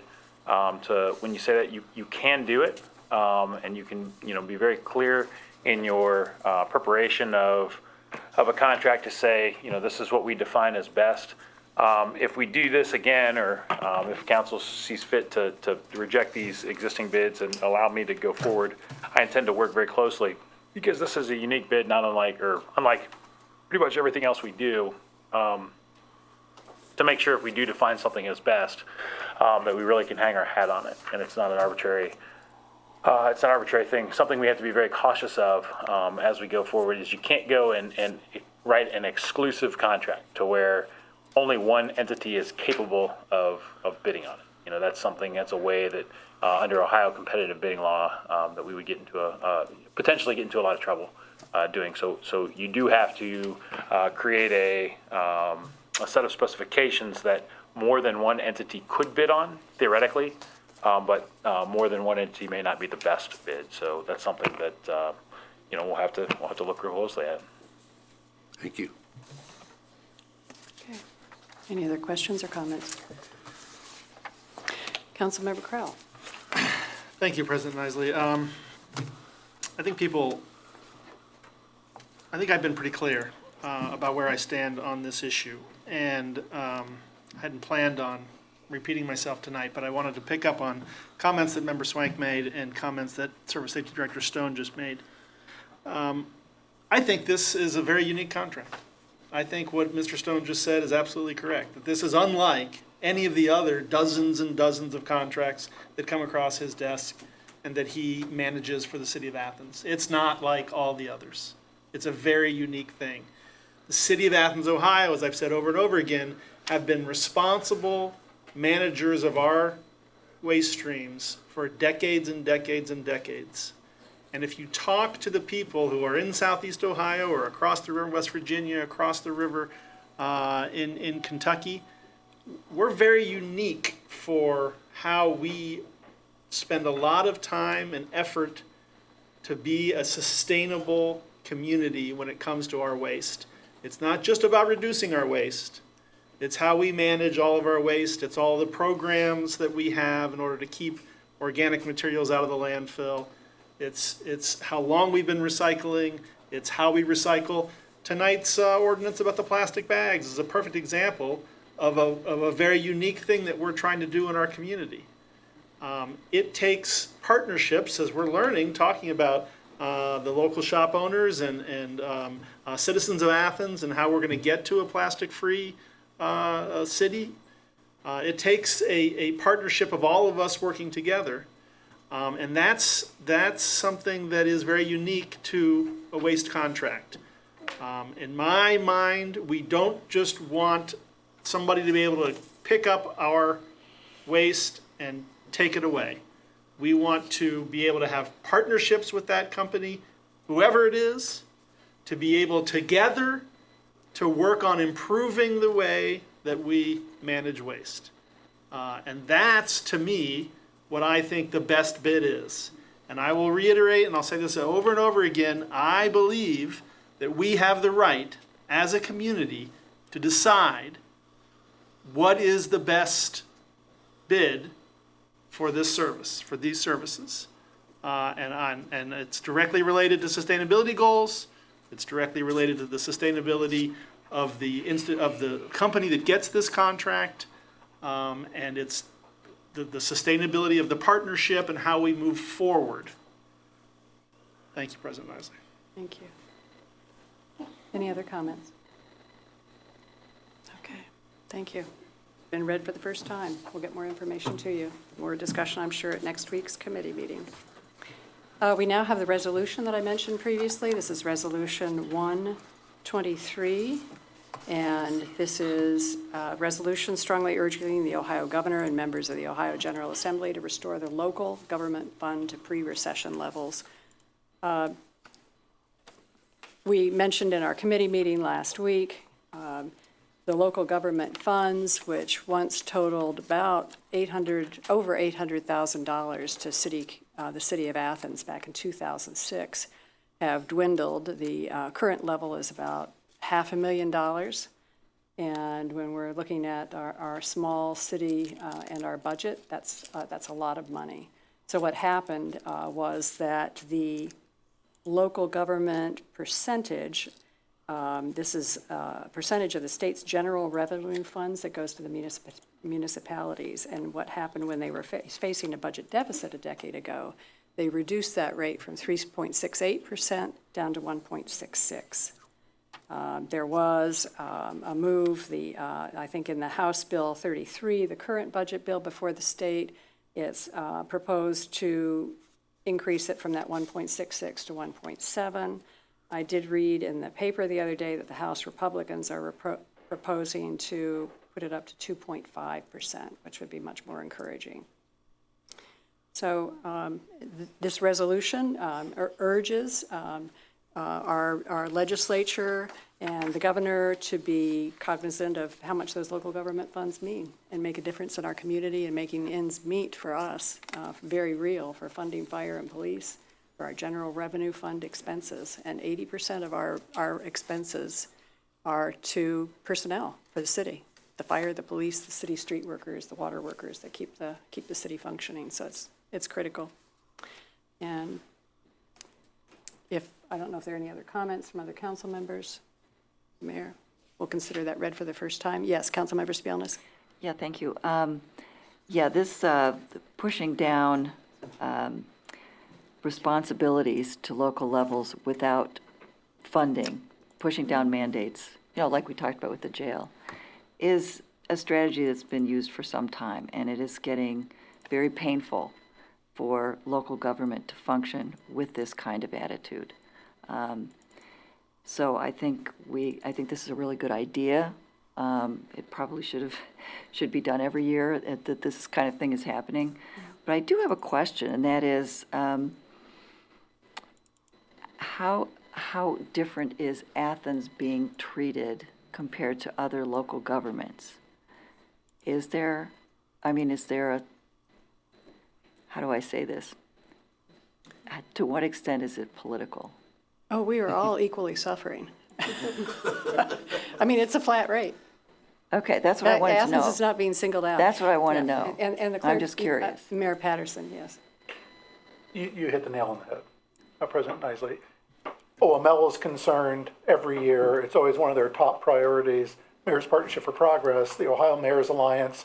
I can go on and on and on. It's every municipality across the state. And Ohio has not over 900 cities and villages, so every one of these entities are suffering. I've been reminded by Clerk of Council, thank you very much, she keeps us in order, that this is a one-reading resolution. This particular one is tonight. So I would entertain, if somebody wants to make a motion to approve and a second it, we'll vote on it tonight. So moved. And a second? Second. Sure, okay. So we have a motion and second for approval of this resolution. All those in favor signify by saying aye. Aye. Okay, thank you. Opposed? I don't think there would be any, so thank you very much. And we'll forward this on to DeWine and Edwards and Frank Hoagland, our representatives, and the Ohio Municipal League. It's been a strong advocate for all of this. Announcements and other business. Next Monday night will be a committee meeting, and as we mentioned, we'll be doing the solid waste. Is some further discussion of that. And if other council members, the chairs of the other committees have agenda items, please get them to our clerk of council by Wednesday. That would be helpful. And are there any other announcements?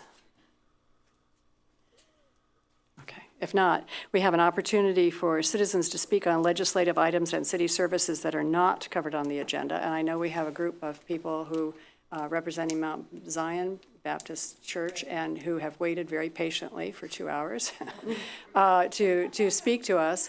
And last time they had 2 3-minute sequels. Tonight they've decided to make it 3 people who will speak for that total of the 6 minutes. So my question to you is, I would urge you in the matter of saving time, all 3 of you, if all 3 of you are going to speak, come on up. And I'm only going to set the timer once, but it will go off and it will buzz at you at 6 minutes. And the little light indicators are up there, so it moves from green to yellow to red. And so that will be your cue for the 6 minutes. And welcome, and if you might give us your names and addresses, and that you obviously representing Mount Zion, but your names and addresses so we can have them for the record and for our audience. Now is that part of our 2 minutes? No, I've not said it yet. I want to make that You're a good crystal negotiator. clear. I've not Okay. said it, but I'm getting ready. Okay. All right. I'm T. Ford Ahmed, and I'm on the board of directors of Mount Zion as their communication media person, and I'm at 44 South May Avenue in Athens, Ohio. Okay. My name is Briasia Grice. I'm a senior at Ohio University, and I'm here with Dr. T, and my address is 363 Richland Avenue, Athens, Ohio. Okay. My name's Avery Nelson. I am also a board member for Mount Zion, and my address is 10 Sunnyside Drive, Athens, Ohio. Okay, thank you. All right, I will. Okay, all right. Well, I would like to just mention a couple of things. Partnership was a word that I heard often, and 2040 plan was one of the plans. And since one of the goals of that plan is diversity and inclusion, Mount Zion is mentioned in that. And what I want to do tonight is to update you on the partnership that we have had in the past. It's been a couple of years since you've heard about where we are. And in addition to updating you, I have these couple of young ladies to tell you why it is absolutely necessary to continue our partnership. So go. Okay. Like I said, my name's Avery Nelson, and I just want to briefly share with you my experience living here as a biracial individual and why I think Mount Zion is important for the community. As a biracial girl growing up in this town, I can say that the majority of my childhood was filled with a feeling of otherness and insecurity about my blackness. And it's not because I wanted to be anything other, but it's because this city basically just reflected whiteness back at me. And not being able to see myself in the place where I lived made me feel like something was wrong with me. The way I looked was wrong, the set of culture traditions that I'd been raised with felt wrong, and it actually took me moving somewhere else away from this town that I'd been born in to actually feel comfortable with myself. And it's kind of sad because that shouldn't be what happens in the place that you grow up. And so right now it feels like all we have in this town are plaques to commemorate the Black history in this town, to commemorate what was, but Mount Zion is still here. It is a physical place, and it's one of the last physical places that we have. So I think we have a really huge opportunity here to really create something special that will not only educate and provide community, and it will also allow girls and boys like me to see themselves in this city, whether they're raised here or they're just passing through. Thank you. Thank you. That was So, oh, I'm sorry. Go ahead. No, you're at 3 minutes and 50 seconds, so go ahead. Okay, I'll make it quick. Okay. So as a senior at Ohio, as I stated, attending a PWI in rural Appalachia, I know the importance of cultural history, specifically preserving the Black cultural history such as Mount Zion Baptist Church. I believe more students should have the opportunity to learn more information about the history of the church, being the first Black church in Athens, Ohio. It will serve as a historical place for all students of color to learn about the history of their church, how to preserve the historical artifacts, and continue the traditions for future generations to come. I do believe that without the community partnership and the belief of the importance of preserving our church, we will not be able to do this as a part of this community. I believe the city can assist in a partnership with us to preserve the church and the meaning of the church, and remember why this Black Cultural Center is important for students of color to congregate and support one another. Thank you. Thank you. So let me bring you up to date and show you a couple of quick pictures. What do I do? I think they're Oh, they're I'm up. here. They're All on right. the screen. Got them ready for you. Here, this is our most precious asset there that you see. Those are the windows. Next slide. Am I manipulating this or someone else? Okay. Ryan should be able to. Here are some of the windows that are in that building.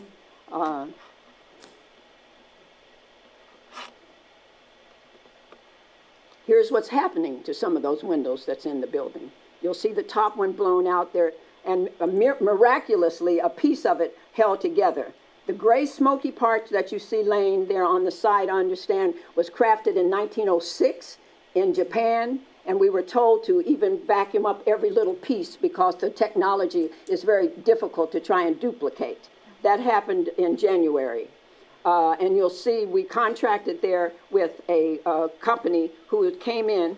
By the way, the company, even though it's located on the West Coast, the young lady with the pink mask that you see is a Bobcat. 2004. Go to the next one. That was 2 months ago. This happened this past week. You see the top part leaning in. So the windows are at peril, for sure.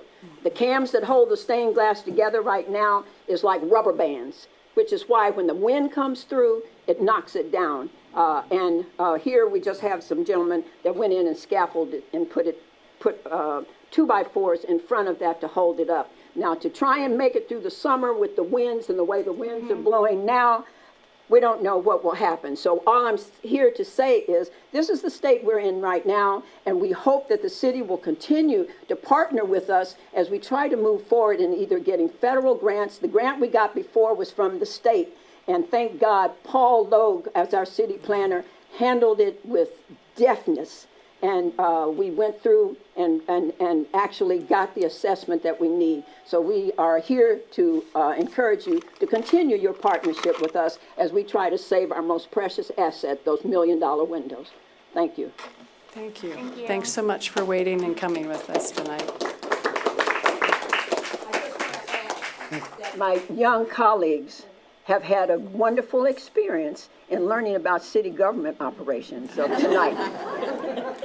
Perhaps far more than they wanted to tonight. That's okay. Thanks for your patience. Our last item of business is to adjourn. So moved. Seconded. All those in favor? Aye. Signify by saying aye. Good night. We're adjourned.